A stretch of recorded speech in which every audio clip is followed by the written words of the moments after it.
Yes? What do you think adamant is?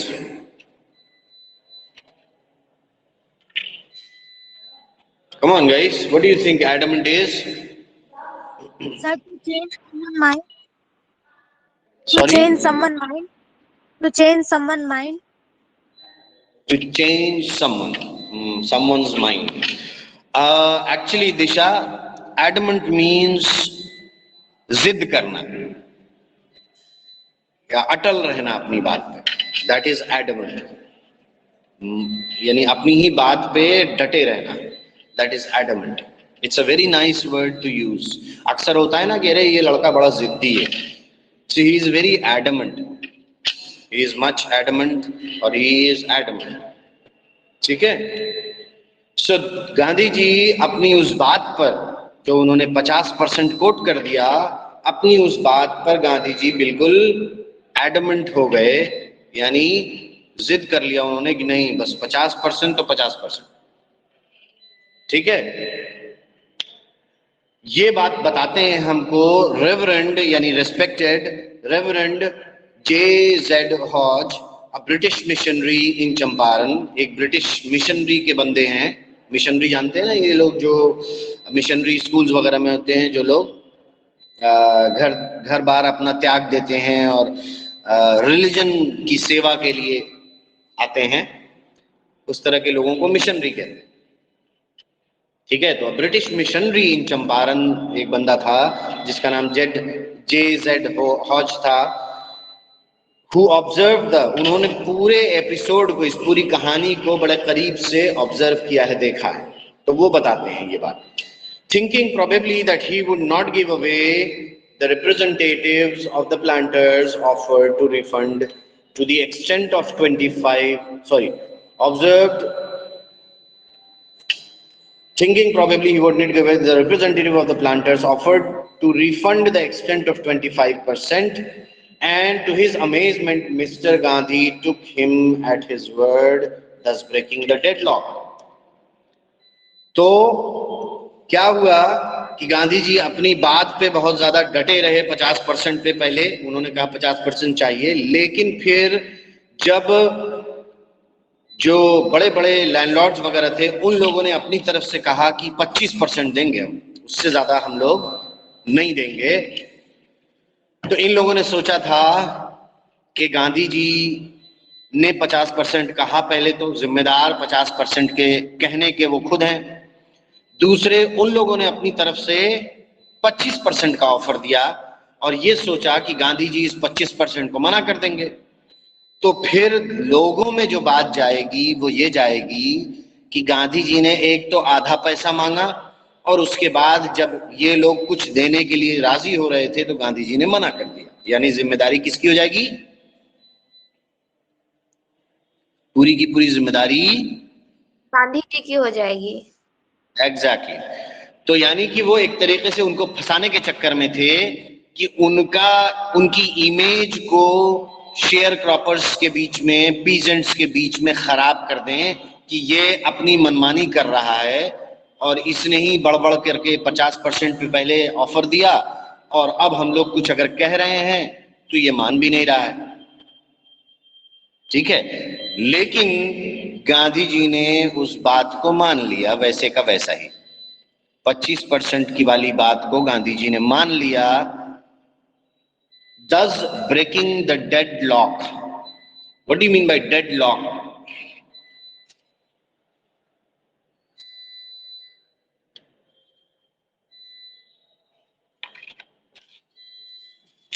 Yes. Deadlock का क्या मतलब है?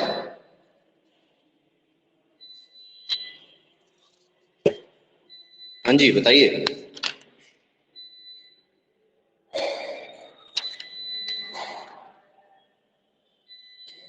Sir, to oppose someone. Deadlock का मतलब होता है बैरियर या रुकावट, या कोई चीज ऐसे चल रही है और बीच में कहीं फंस जाए, रुक जाए. That is called as deadlock. यानी लॉक है और डेड हो गया, खुल नहीं रहा है. समझ गई? यानी कोई रास्ता निकल के नहीं आ रहा, कोई उसमें से कोई ऑप्शन समझ में नहीं आ रहा है। तो जहां पर बात है वहीं पर बात जाम हो गई है, आगे नहीं बढ़ पा रही है। तो गांधी जी ने इस पूरी बात को एक्सेप्ट कर लिया ताकि रुकावट ना पैदा हो, बात आगे बढ़ सके, डेडलॉक। ठीक है।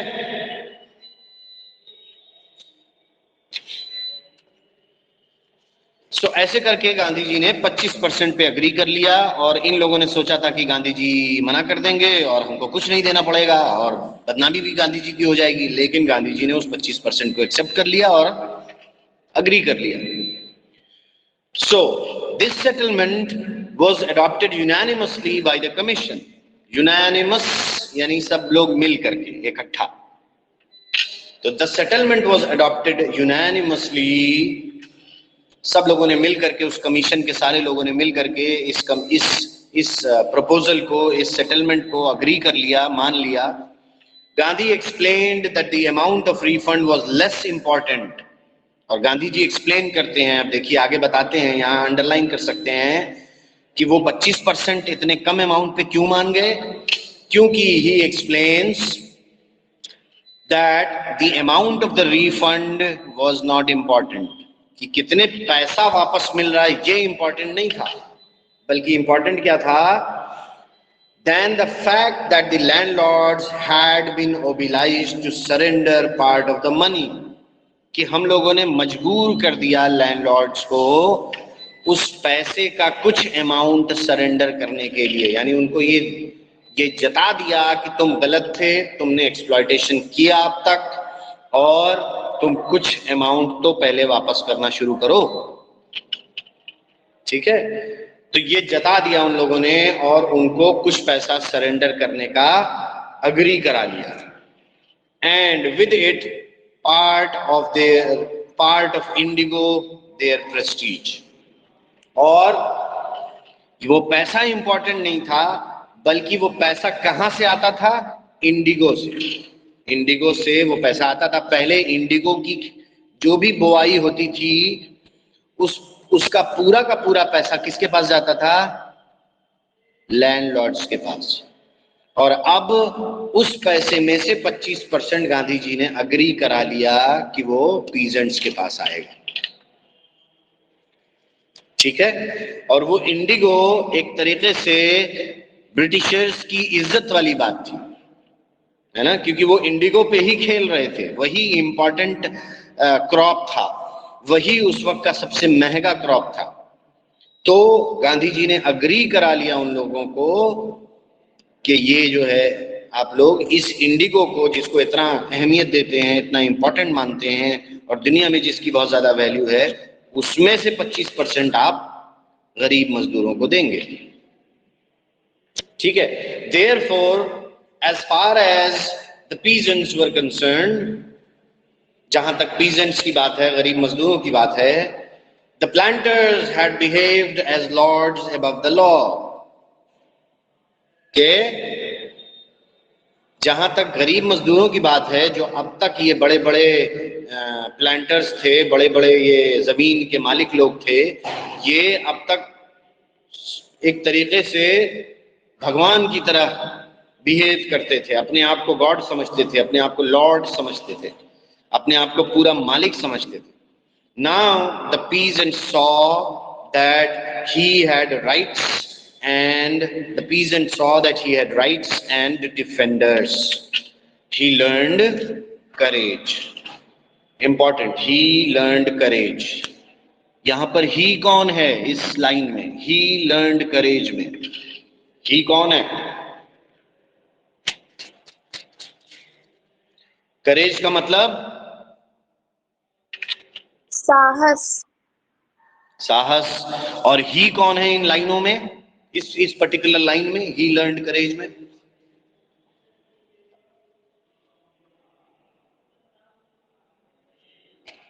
बताइए साहब, ही कौन है? Yes Anjali.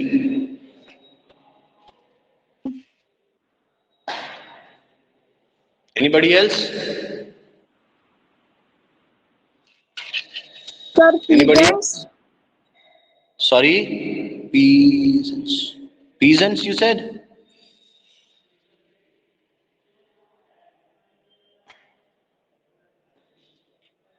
Peasants. Exactly. Yes, right. So यहाँ पर ही है वो गरीब मजदूर, वो बधुआ मजदूर जो अब तक सिर्फ मजबूर था इन बड़े बड़े लैंडलॉर्ड्स के सामने। अब उसने ये देख लिया कि मेरा भी हक है और मुझको मेरा हक दिलाने वाले लोग भी मौजूद हैं।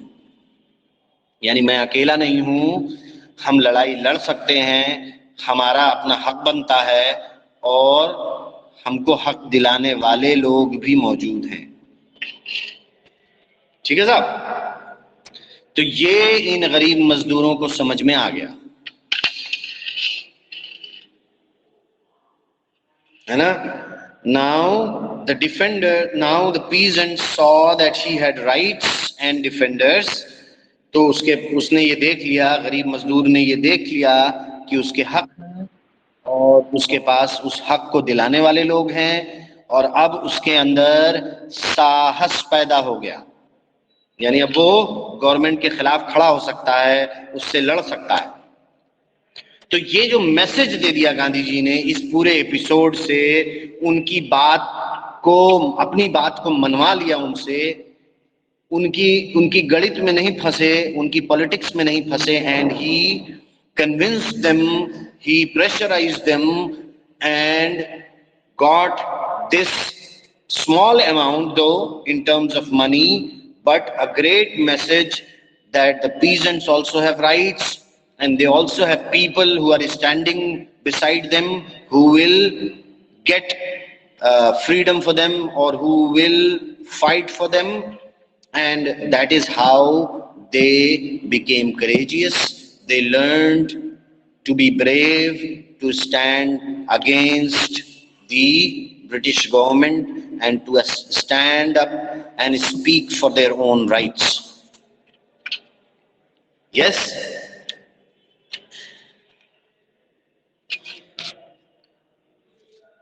Is it clear?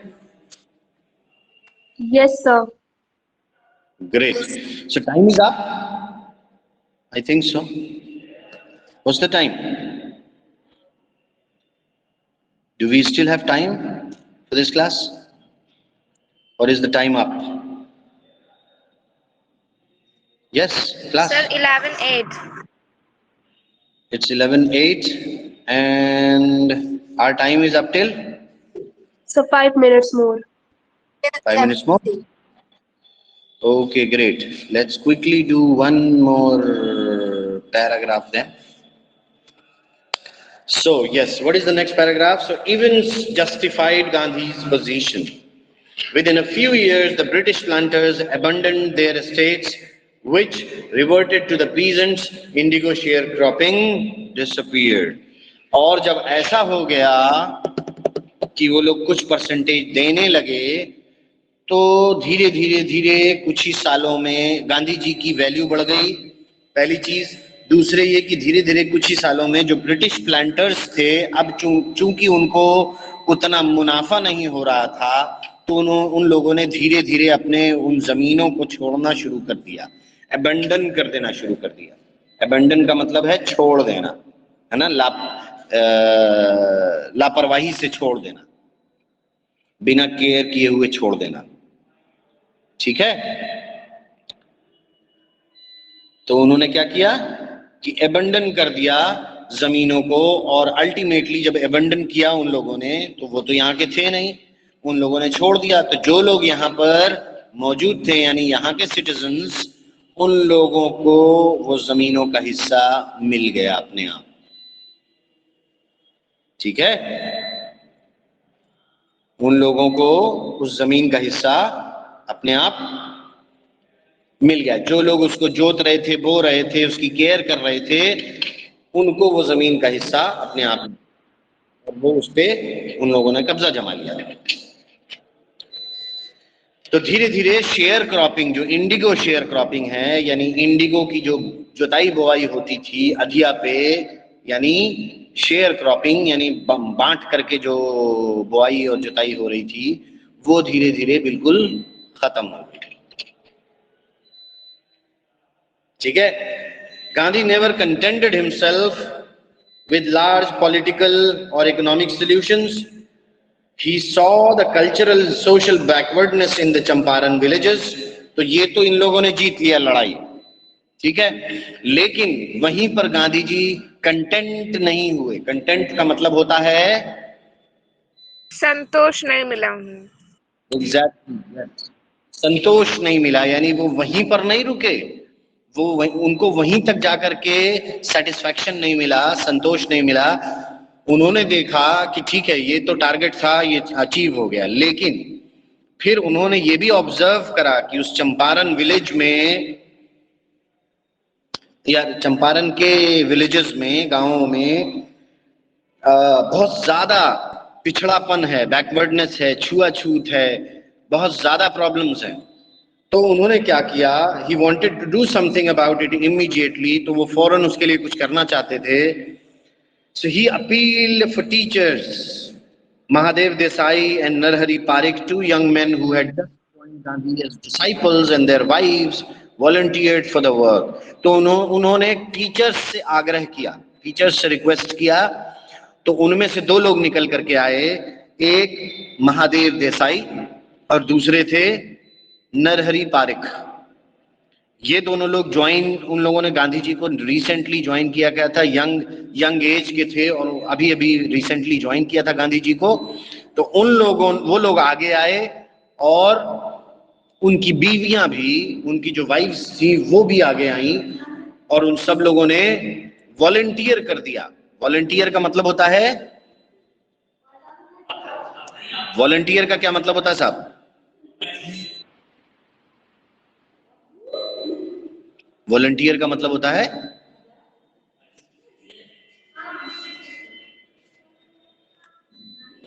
वॉलंटियर का मतलब, कम ऑन, अब तो बहुत कॉमन है ये वॉलंटियर कि भाई ये कोई प्रोग्राम होने जा रहा है, उसमें कौन कौन वॉलंटियर करेगा।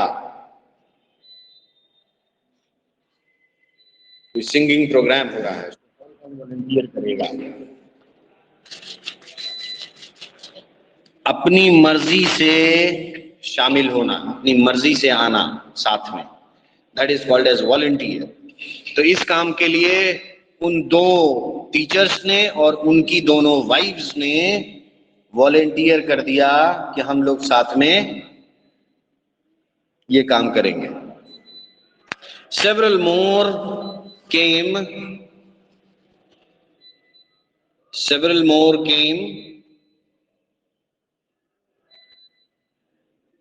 यस, हाँ जी, सुन रहे हो आप लोग? सब खामोश हो गए बिल्कुल? Yes, sir. Yes, Okay. sir. So Yes, sir. several more came from Bombay, Pune, and other districts of the land. Devdas, Gandhi's youngest son. बहुत से लोग मुंबई से, पूना से, बॉम्बे से, पूना से और अलग अलग इंडिया के अलग अलग पार्ट से वहां पर आए। देवदास जो गांधी जी के सबसे छोटे बेटे थे, अराइव्ड फ्रॉम आश्रम and so did Mrs Gandhi. तो आश्रम से वो भी आ गए और गांधी जी की बीवी कौन थी, क्या नाम था उनका? Kasturba by. Exactly, Kasturba by. तो वो भी आ गई, यानी अब गांधी जी के पास ढेर सारे लोग हो गए। कस्तूरबा बाई उनकी वाइफ भी आ गई, देवदास उनके छोटे वाले बेटे भी आ गए, उनके साथ दो टीचर्स पहले से ही ऑलरेडी मौजूद थे और उनकी बीवियां थीं, और ढेर सारे लोग पुणे से, बॉम्बे से और दूसरे दूसरे जगहों से उनके साथ आकर के जुड़ गए। प्राइमरी स्कूल्स वर ओपन्ड इन 6 विलेजेस, और 6 गांवों में प्राइमरी स्कूल खोले गए। Kasturba taught the ashram rules on personal cleanliness and community sanitation. और कस्तूरबा बाई जो हैं उनकी वाइफ, उन्होंने जिम्मेदारी ले लिया लोगों को आश्रम में बताए जाने वाले जो रूल्स रेगुलेशंस थे, और किस तरह के ज्यादातर वो रूल्स और रेगुलेशंस पर्सनल क्लीनलीनेस, अपनी साफ सफाई पर, जो लोग हैं वहां पर वो लोग कैसे एक दूसरे को आपस में अपने आप को कैसे साफ रखें, अपने आप को कैसे साफ सुथरा नहाए धोएं, कपड़े अच्छे पहने, प्रेजेंटेबल दिखें, एक तो उसके लिए। दूसरा कम्युनिटी सैनिटेशन, मतलब जो कम्युनिटी में नालियां बह रही हैं, गंदगी फैली हुई है, कूड़ा बिखरा हुआ है, इन सब चीजों पर कस्तूरबा बाई ने अपने हाथों में ले लिया और ये सब बातें वो खुद लोगों को बताने लगी, सिखाने लगी, समझाने लगी। ठीक है,